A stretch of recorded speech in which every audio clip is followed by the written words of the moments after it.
सुन रहे हैं जगत गुरु तत्वदर्शी संत रामपाल जी महाराज द्वारा लिखित पुस्तक। बंगाल की खाड़ी में मार्कंडेय ऋषि तप कर रहा था। इंद्र के पद पर विराजमान आत्मा को ये शर्त होती है कि यदि उसके शासन काल में 72 चौकड़ी युग के दौरान यदि पृथ्वी पर कोई व्यक्ति इंद्र पद प्राप्त करने योग्य तप या धर्म यज्ञ कर लेता है और उसकी क्रिया में कोई बाधा नहीं आती है, तो उस साधक को इंद्र का पद दे दिया जाता है और वर्तमान इंद्र से वह पद छीन लिया जाता है। इसीलिए जहाँ तक संभव होता है, इंद्र अपने शासन काल में किसी साधक का तप या धर्म यज्ञ पूर्ण नहीं होने देता, उसकी साधना भंग करा देता है, चाहे कुछ भी करना पड़े। जब इंद्र को उसके दूतों ने बताया कि बंगाल की खाड़ी में मार्कंडेय नामक ऋषि तप कर रहे हैं, इंद्र ने मार्कंडेय ऋषि का तप भंग करने के लिए उर्वशी यानी कि इंद्र की पत्नी भेजी। सर्व श्रृंगार करके देवपरी मार्कंडेय ऋषि के सामने नाचने गाने लगी। अपनी सिद्धि से उस स्थान पर बसंत ऋतु जैसा वातावरण बना दिया। मार्कंडेय ऋषि ने कोई उत्सुकता नहीं दिखाई। उर्वशी ने कमर का नाड़ा तोड़ दिया, निर्वस्त्र हो गई। तब मार्कंडेय ऋषि बोले, हे बेटी, हे बहन, हे माई, आप यह क्या कर रही हो? आप यहाँ गहरे जंगल में अकेली किस लिए आई? उर्वशी ने कहा कि ऋषि जी, मेरे रूप को देखकर इस आरण्य खंड यानी वन खंड के सर्व साधक अपना संतुलन खो गए, परंतु आप डगमग नहीं हुए। न जाने आपकी समाधि कहाँ थी। कृपया आप मेरे साथ इंद्रलोक में चलो, नहीं तो मुझे सजा मिलेगी कि तू हार कर आ गई। मार्कंडेय ऋषि ने कहा कि मेरी समाधि ब्रह्मलोक में गई थी, जहाँ पर मैं उन उर्वशियों का नाच देख रहा था जो इतनी सुंदर हैं कि तेरे जैसी तो उनकी 7 बांदियां अर्थात नौकरानियां हैं। इसीलिए मैं तेरे को क्या देखता, तेरे पर क्या आसक्त होता। यदि तेरे से कोई सुंदर हो तो उसे ले आ।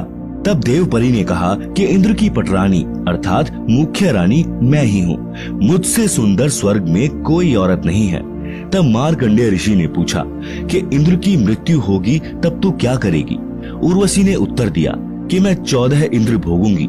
भावार्थ है कि श्री ब्रह्मा जी के एक दिन में 1008 चतुर्युग होते हैं, जिसमें 72 चतुर्युग का शासन काल पूरा करके 14 इंद्र मृत्यु को प्राप्त होते हैं।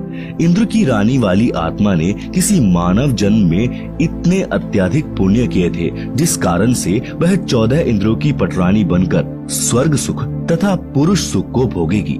मार्कंडेय ऋषि ने कहा कि वो 14 इंद्र भी मरेंगे, तब तू क्या करेगी? उर्वशी ने कहा कि फिर मैं मृत्यु लोक में गधी बन जाऊंगी और जितने इंद्र मेरे पति होंगे वे भी पृथ्वी पर गधे की योनि प्राप्त करेंगे। मार्कंडेय ऋषि बोले, फिर मुझे ऐसे लोक में क्यों ले जा रही थी जिसका राजा गधा बनेगा और रानी गधी की योनि प्राप्त करेगी? उर्वशी बोली कि अपनी इज्जत रखने के लिए, नहीं तो वे कहेंगे कि तू हार कर आई है। मार्कंडेय ऋषि ने कहा कि गधियों की कैसी इज्जत, तू वर्तमान में भी गधी है क्योंकि तू 14 खसम करेगी और मृत्यु उपरांत तू स्वयं स्वीकार रही है कि मैं गधी बनूंगी। गधी की कैसी इज्जत? इतने में वहीं पर इंद्र आ गया।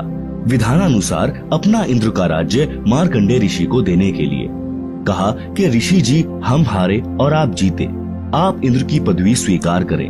मार्कंडेय ऋषि बोले, अरे अरे इंद्र की पदवी मेरे किसी काम की नहीं, मेरे लिए तो काग यानी कौवे की बीट के समान है। मार्कंडेय ऋषि ने इंद्र से फिर कहा कि तू मेरे बताए अनुसार साधना कर, तेरे को ब्रह्मलोक ले चलूंगा। इस इंद्र के राज्य को छोड़ दे।